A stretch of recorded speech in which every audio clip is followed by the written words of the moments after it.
విశాఖ పోర్టులో దొరికిన drugs container గుట్టు వీడుతుంది. దీన్ని అడ్డం పెట్టుకుని జగన్ని టార్గెట్ చేయాలనుకున్న పచ్చ బ్యాచ్ కళ్ళు బాయిర్లు కమ్మేలా నిజాలు వెలుగులోకి వస్తున్నాయి. ఈ ప్రభుత్వం రాష్ట్రాన్ని డ్రగ్స్ రాజధానిగా మార్చింది. డ్రగ్స్ స్వాధీనంలో ఏపీ పోలీసులు, పోర్టు అధికారులు సహకరించకపోవడంపై అధికార పార్టీ హస్తం ఉండొచ్చని బాబు, ప్రభుత్వం రాష్ట్రాన్ని మాదక ద్రవ్యాలకు అడ్డాగా మార్చింది. విశాఖ పోర్టులో 25,000 కిలోల డ్రగ్స్ దొరకడం ఆందోళన కలిగిస్తుందని పవన్ నోరు చించుకున్నారు. తీరా చూస్తే ఇదంతా పచ్చ బ్యాచ్తో సంబంధం ఉన్న వ్యవహారమని తేలిపోయింది. నందమూరి నారా కుటుంబాల పేర్లు బయటకు వస్తున్నాయి.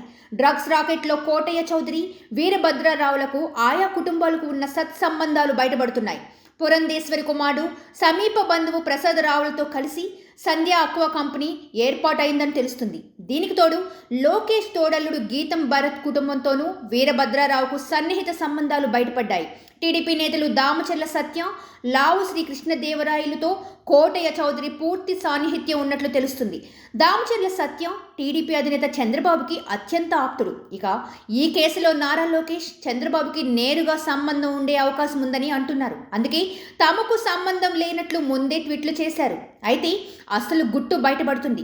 ఇక విశాఖ తీరానికి చేరిన కంటైనర్ లైసెన్స్ బే కాలనీ ప్రాంతంలో ఉన్న సంధ్య అక్వా ఎక్స్పోర్ట్ ప్రైవేట్ లిమిటెడ్ పేరు మీద ఉన్నట్లు గుర్తించారు. ఈ కంపెనీకి కూనం వీరభద్రరావు ఎండీ కాగా సీఈఓగా ఆయన కుమారుడు కోటయ్య చౌదరి వ్యవహరిస్తున్నారు. విశాఖలో అందుబాటులో ఉన్న ఆ company supply chain management vice president RVL N Giridhar, company ప్రతినిధులు పూరి శ్రీనివాస కృష్ణమాచార్య శ్రీకాంత్, కె భరత్ కుమార్లను రప్పించారు. కంటైనర్ సీల్ నెంబర్లు చూపించి అందులో ఏముందని సిబిఐ అధికారులు ప్రశ్నించారు. దీంతో అసలు నిజాలు వెలుగులోకి వస్తున్నాయి.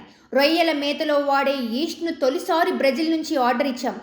తక్కువ ధరకి క్వాలిటీ ఈస్ట్ లభిస్తుండటంతో ఐసీసీ బ్రెజిల్ కంపెనీకి డిసెంబర్లో డబ్బు చెల్లించామని కంపెనీ ప్రతినిధులు చెబుతున్నారు. విచారణలో విస్తుపోయే నిజాలు బయటపడే ఛాన్స్ కనిపిస్తుంది.